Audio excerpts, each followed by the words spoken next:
So in this video, I'm going to show you how to make a carbon fiber ring just using everything right here, which is real carbon fiber and sterling silver. So let's get started. So the idea for this ring came to me because I got a wallet from Ridge Wallet that is a carbon fiber minimalist looking wallet, and they're actually sponsoring this video, but I'll talk about that more later. This ring will basically match up with that wallet and also be real carbon fiber, which you can see right here. And you might notice this little thing right here, which is fake carbon fiber. And this is actually a vinyl wrap that you can get for automotive use. And you could use this if you do not want to deal with real carbon fiber. This is adhesive on its own, so you can just strip it off and it acts just like a sticker, and then you can do the same steps. It's up to you on what you want to deal with, but we're going to be using real carbon fiber. And it has its own difficulties to it, and I'll show you how to deal with all that. So here's an extremely close-up view of the carbon fiber sheet. And as you can see, it's just a weave of tiny fibers into little strips, and then all those strips are weaved together. And here is the fake carbon fiber. It's basically just vinyl that has little burn marks in it or engravings that make it similar to it, but it's not the same thing, as you can tell, especially close up like this. So with the fake stuff, you can see that it will reflect light similar, but yeah, it's not exactly the same. From far away, you can get away with it, but close up, you can't. So if you look at the real carbon fiber, it has a nice high gloss, like reflection to some of it, but it's a matte color at the same time. So as you can see, it's basically a fabric, but it frays really easily. So there's some things we need to do to make sure it doesn't fray as we're working with it. As you can see, it's actually sewn around the edges, and the ends have tape on it to keep it from fraying. But before we can play with the carbon fiber, we actually have to make the ring so we can put it into. So the first thing we need to do is find the ring size. And to do that, you can use a ring sizer, you can use a mandrel, along with a ring that already fits the finger that you're planning to make the ring for. And if we look at this, it's a size 10. So now that I have the size, how am I going to figure out how much of this to cut out to make into a ring? So you just need some calipers and something to measure that is the same ring size. You can measure the ring, you can measure one of these, mandrel, it doesn't matter. And then find the widest point, and there you go. So 19.6 basically. So what do you do with that? You're going to add the thickness of the metal to it, which is around 0.6. Typically, you'll hear people say that you need to multiply the thickness of the metal by 2 because it is a round object and you need that to be the correct size. I find that it is usually oversized every time I've done that, so I undersize it a little bit because you can stretch it up really easily using a mallet and a mandrel if you need to. Or if you have something like this, which is a ring stretcher and reducer, it takes all the work out of it because you can just size up the ring or size it down depending on what you need. So if you take those numbers that I just talked about, you'll get this. And just basically add them up, there you go. And then just multiply that by 3.14 and you have how long your blank needs to be. I just put it into my calipers, so they are locked in place now, but this allows you to use whatever sizes you want to make rings. Don't use anything thinner than what I'm using, but you can use much thicker. As long as you use the same math, you'll get the correct output. So I'm just going to use this to scribe the line into the silver sheet, and I'll know exactly how long to go, and then we'll worry about the thickness. A lot of people give me flack for using these to mark silver. You can use a pair of these to do so and save your tips on these, but I've been using these for years and they cost about $20, so if I need to replace one after about 3 years of use, it's fine. So make sure to hook in one side to a flat edge, and that way you'll get a flat mark on the other side, because it basically just mirrors across. So as you can see, there's a small scribe line there, and now I need to figure out how thick I want to make this. So based on my other ring, it's a little under 8 millimeters. So I'll just make it exactly 8, and then that will make up for the sanding and stuff I have to do to even everything out. But I'll just go for 8. Same thing here. And if you're using a piece like I'm using that is already all cut up and stuff like that, and you can't make a straight line to there, just use a ruler once you get most of the line and then go rest of the way. Alright, so that's all marked out now. And now I can cut this out using a jeweler saw.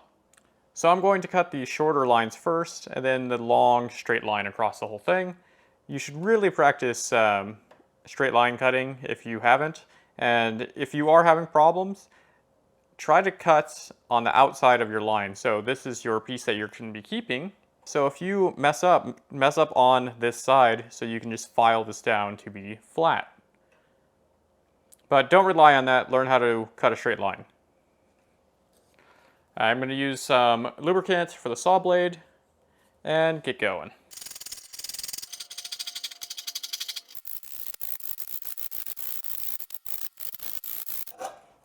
Now I'm going to clean up the end pieces here and here with the little miter block that I have. Just basically stick this in here and line it up so just a tiny bit is sticking out of one side so I can file it down. So now that I have the blank done, I need to anneal it so I can easily bend it into a circle. And I'm just going to use this little spinny thing that I can anneal on. And make sure you have some sort of ventilation. Just so you know, this is not just one of those little desktop soldering things. It is hooked up to an actual ventilation system. It's just the easiest way to keep it on the desk. These by themselves won't really do all that much. Make sure that you have them vented to outside or into a filter. So I'm just going to heat this with a torch until it starts to turn a little bit red, but not too much because you can start getting fire scale. Kind of like that. See how it gets like that yellowish look to it? That's where you want to get it. So now I'm just going to quench and pickle this, and then we can start turning it into an actual ring. Alright, so here's the blank, and it's all annealed and cleaned up and ready to go. And there's a few ways you can bend this into a circle. You can use pliers, or you can wrap it around a cylinder. If you have a mandrel like this part is flat. You don't really want to do it on here because it is tapered and you'll get a tapered roundness to it, if that makes sense. Or you can use a ring bender. So the ring bender is pretty simple. You just put little dies into it and it bends them to that shape. So I can take an 18mm one and this, and these are made out of a type of plastic so you don't mar your piece, because if you use steel ones, it will mar it. And all you really have to do is turn this. So that's not going to work because it's too small. Remember, this was about 19mm, so you can just switch it out to the 20mm one and just go back over it. So there we go. It's all nice and rounded. Now we just need to make these two meet up and we should be good to go for soldering for at least our first joint. If you have a long stock of this too, you could round it all the way and then just cut it off and you'd be done. But I am limited on what silver I have prepared right now, so that's how we're doing this right now. We're going to use some pliers and just bend this so they're meeting. You can even push down right here to basically flatten this. It's not the best way to do it because you do get strain on that solder joint, but it does work and I've never had one break on me. So there we go. And as you can see, I actually screwed up on the top here when I was sawing it, and I knew that that happens when doing these. So that's why I made it a little bit bigger than my ring is going to end up, because we're going to cut that down. But we get to solder now. So before soldering or anything like that with the silver, I'm going to be using this, which is a mixture of isopropylated alcohol and borax. And as you can see, it kind of settles at the bottom, so I gotta stir it all up to get it all agitated. So what this does is it helps keep your piece from getting fire scale on it. So you just take your piece and put it inside of it, and it'll get coated in the borax along with alcohol, and then you burn it off. Make sure you have good ventilation when doing this. So now I just want to take a little bit of paste flux and put it right on the seam on both sides of it. Basically wherever you want the solder to flow, that's where you put your flux at. So once you have the flux on there, you want it to dry off, or you can heat the piece until it dries out. Like so. So for my solder, I'm going to be using hard solder, and this is because you want the highest melting points for your first pieces, and then go down from there as you work on your piece. If you are adding more to it, you don't want your other pieces to melt and fall apart. And I like to put a little bit of flux on them so they, one, stick to the hot piece and they don't jump around, and two, so they have flux on them and they'll flow even better.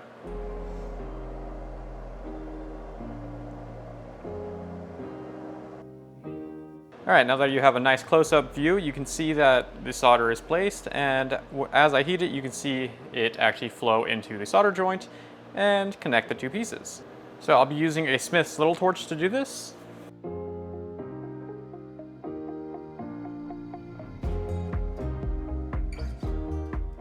There we go, perfect. So now that that's all done, I'm going to quench this and put it in a pickling solution. Basically, it's a acid bath that eats all of the tarnish and everything off of here, and you can learn more about that in the video that's up here. Alright, so here it is all cleaned up from the pickling solution. I'm going to be using the ring stretcher and reducer because you can make things perfectly round super quick using it. So you can also use a mandrel and just put it down onto it and use a rawhide mallet to tap it into the right size and shape. But make sure to work it on both sides by flipping it over, because you're going to get a weird slope into it. Same thing with this. This is just a bit easier.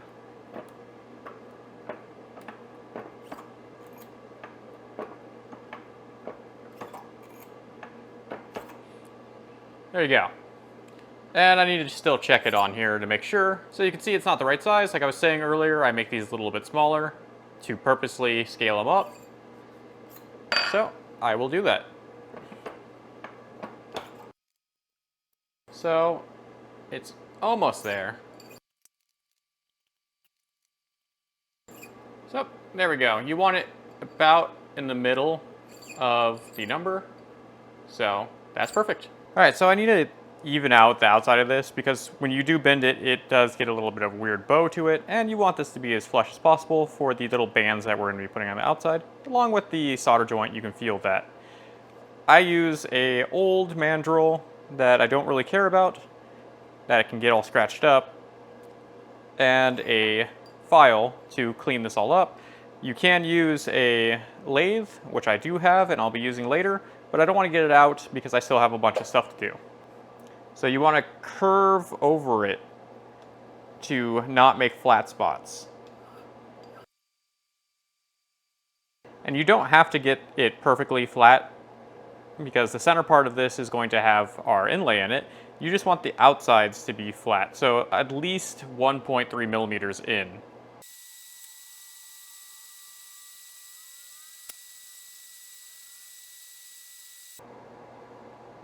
So there we go. So we're going to sand down the outside of this now to make sure that this is as flat as possible now, so later on we don't have to do as much. I'm going to use some 120 grit sandpaper. It doesn't show on here, but it is 120 grit. And I'm going to be using it on a flat, hard surface. I like to use my bench pen. And make sure to put water on it.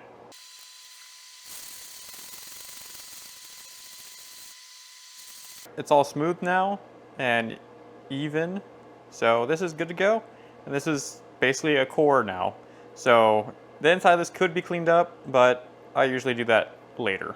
But I am going to add a 925 bark inside of this. So I'm just going to use one of these that is made for rings and mark it.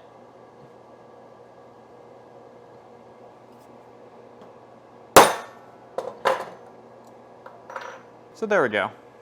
It will leave a dent on the other side of here that you can cut down and clean up, and it will even bend the ring at times. You could do this when it's flat and it works a lot better. All right, so now we need to figure out how to make the bands. So we're gonna measure the outside right here. So it's about 21 millimeters. And this is 16 gauge. or about 1.3 millimeters.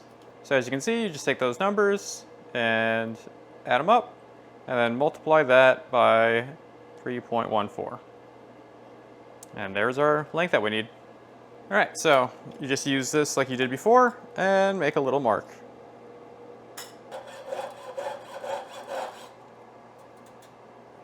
For these, you want to do the same thing and use your little block to clean up the edges because you want the best solder joint you can possibly get, so use one of these. There are other ways of doing it using a saw, but this is the fastest way. All right, so I just need to anneal these now, so I just need to heat them up with a torch.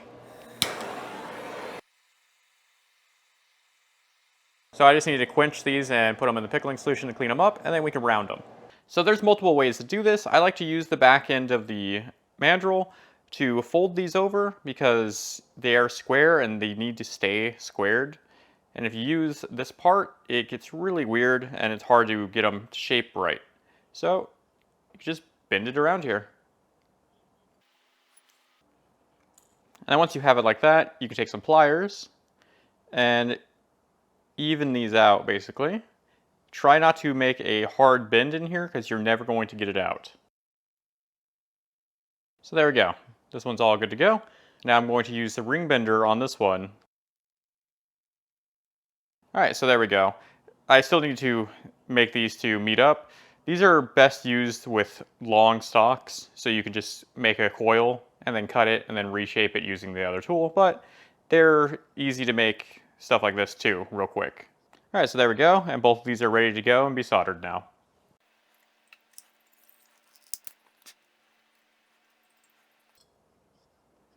Alright, so I'm just going to use a little bit of flux on the solder joint.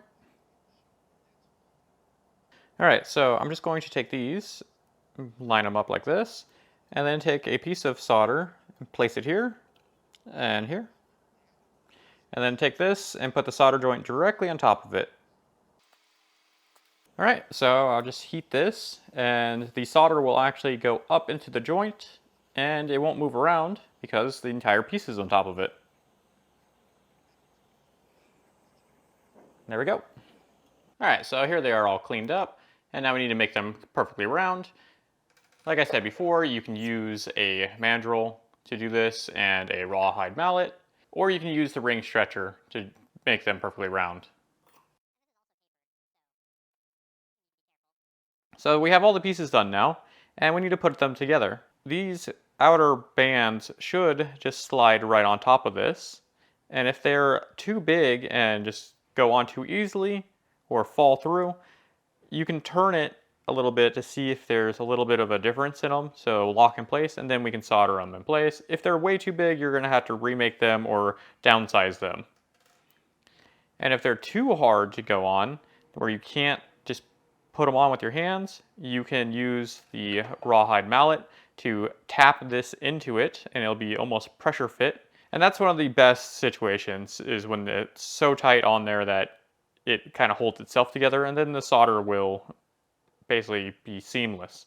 Or you can use this part of the ring stretcher and reducer to press them together. So what I'm going to do is find one of the holes that are smaller than our actual ring piece, and then take our core and kind of press it onto the top as much as I can, and then slide it over underneath the actual pressing parts and just push down. And you can see that now it's completely flush and pressed on and doesn't fall off. So I'm going to solder this on how it is now, and then once that's all soldered and joined together, put the other piece on.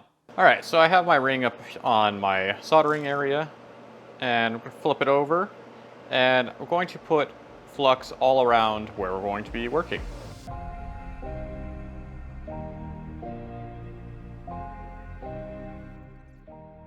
Alright, so all I need to do now is put little pieces of medium solder all the way around this.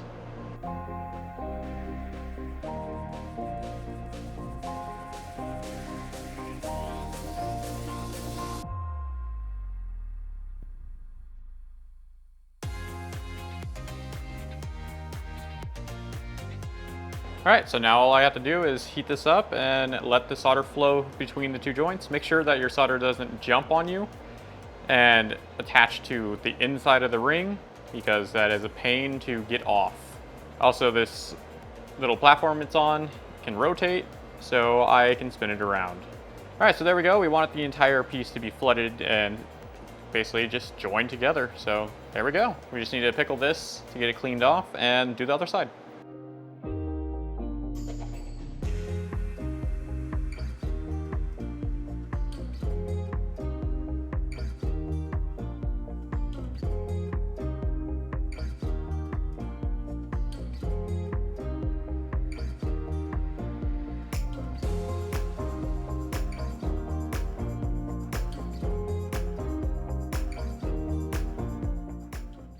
Alright, so now we have this all cleaned up, and we need to sand down the outsides to make sure that it's all flush.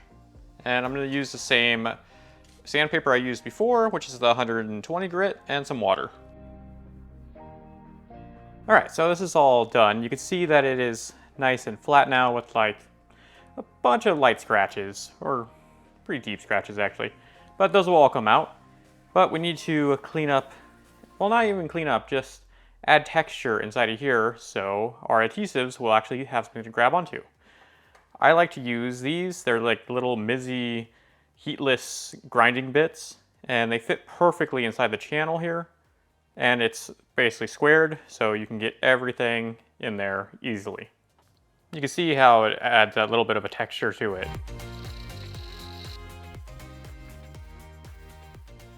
Now we get to do the fun part and add the carbon. But before that, I need to talk about the sponsor of this video. This video is brought to you by Ridge Wallet. I'm sure by now you've seen these around, but if you haven't, they make lightweight, sleek, industrial wallets. And these are not your traditional bulky folding wallets, and they're meant to help your whole pocket situation. I was actually using a leather trifold wallet before, and it was just super thick and uncomfortable to sit on. That being said, Ridge wallets were actually designed to fit in your front pocket, even though I still use it in my back pocket, and I can't even feel it's there half the time. I've been using this wallet now for about 2 months, and it did take a little bit to get used to, but I don't see myself going back to my old wallet. It really did help me cut out all the clutter and only carry what I really need on me. You can fit up to 12 cards in this with extra cash. I even overstuffed this and put 15 cards in it just to see what it can hold. So I obviously have a carbon fiber one. They also have a burnt titanium along with 30 other colors and different materials. And everyone comes with a lifetime warranty, and you can try one out for 45 days and send it back for a full refund if you don't like it. You can get one today with free worldwide shipping and save 10% if you go to ridgewallet.com/gomeow. and use code GoMeow at checkout. So thank you, Ridge, for sending this out to me and supporting my channel. Alright, so I'm going to show you how to prepare your carbon fiber sheet to actually put into your ring. So as you can see right here, it gets all wispy and weird if you don't have tape on it or something to hold it together, because it will just fall apart. And that's why it's all stitched and everything too. So what I'm going to do is put some tape on here. Alright, I'm sure that there's other scissors on the market that cut carbon fiber, but these seem to do really good on this and a bunch of other things. So my go-to scissors, basically. Just cleaning that up real quick. So I need to see the width I actually need, so I just measure inside here. In a couple spots to make sure it's somewhere in the middle of, or the average of all the sizes. So it looks like a 4.55 is the average. So now I need to mark it on here. You can kind of divot it in here. If you want the exact length that you need, you can do the same math you would have done previously to find the ring size, but you need more than the actual just normal circumference, so you can overlap it. So there we go. We have a strip of carbon fiber now, and the tape is on the back. We're going to leave that on, and you will never know it's even there. You can test it, and it's a little too big, which is fine. We can trim it down. Yeah, it's about 1.5 millimeters over.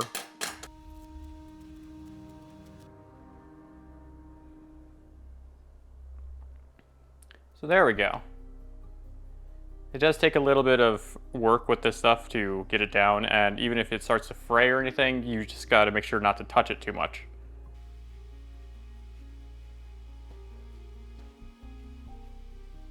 So there we go. I just kind of pushed it into the channel, and then I'm going to start tacking it down with glue and then cleaning up all these little frayed bits here.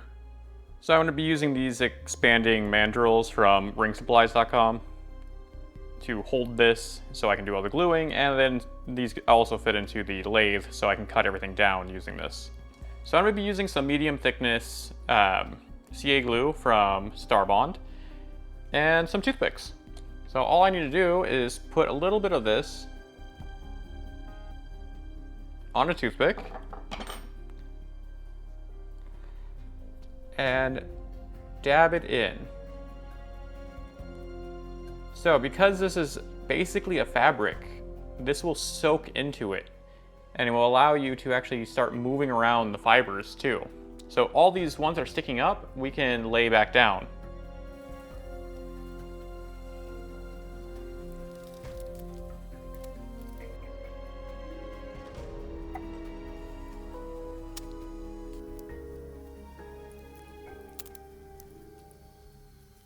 Alright, so I have a decent amount of that done, and everything is coated in the glue now, and you can see that stuff is sticking up, but that's fine. Now I'm going to spray the accelerator or activator on it, and it's going to harden the entire piece. So here's the accelerator. You have to spray this from pretty far away, and I'm going to turn the lathe on so it's spinning. If you don't have a lathe, then you could just spin it in your hand, I guess. Alright, so it's all completely dried now, and sharp. And there's all those little high spots all over it now. So what I'm going to do is hit it with some 120 grit sandpaper that is wet. Make sure that it stays wet because you don't want to breathe in carbon fiber dust.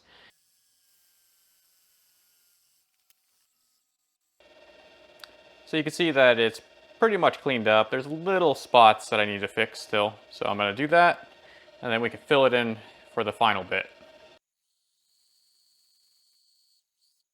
So you can see nothing's really sticking out now, and it just looks like garbage in there, like just black goo for now.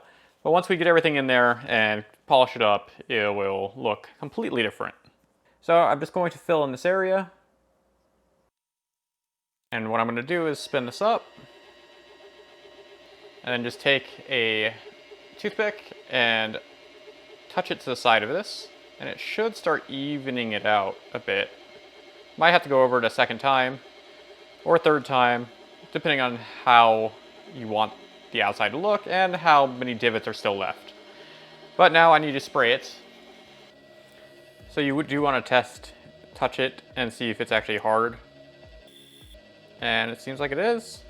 So it looks pretty much good, and we're going to do one more sanding on it and then add a little bit more glue just to get a good finish, and then we'll go to our polishing.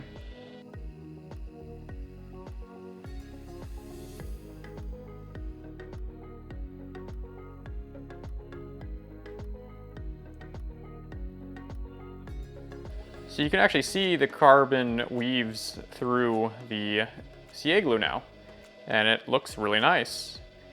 You can see some little bubbles and stuff in there that you can mitigate by adding little bits of glue at a time, but this will be fine. Now for the long part of sanding through all the different grits of sandpaper. I usually use 250 all the way up to 2000 grit. So here we go.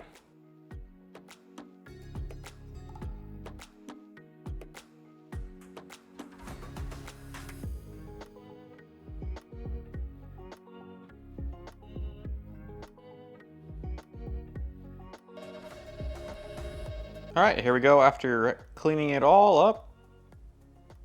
And you can see all the carbon reflections. There's also some inclusions in here that I would never sell a ring like this with this many bubbles and inclusions in, but this is for me, so I don't really care. But the sides of this are still very sharp and unfinished. Same thing with the inside. So you could use the lathe to clean this up. I'm going to use a hand tool so I can actually carve these and make them rounded. And I'll show you how I do that. So as you can see, it does fit, and it's hard to show the carbon lines, but they are all there.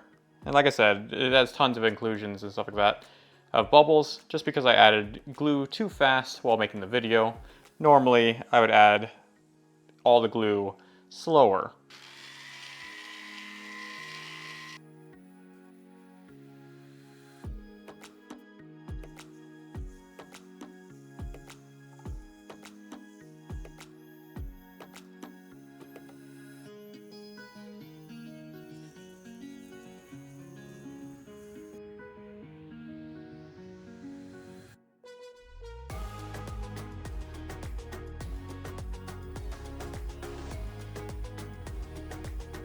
You can see all the nice carbon fiber weave inside of it.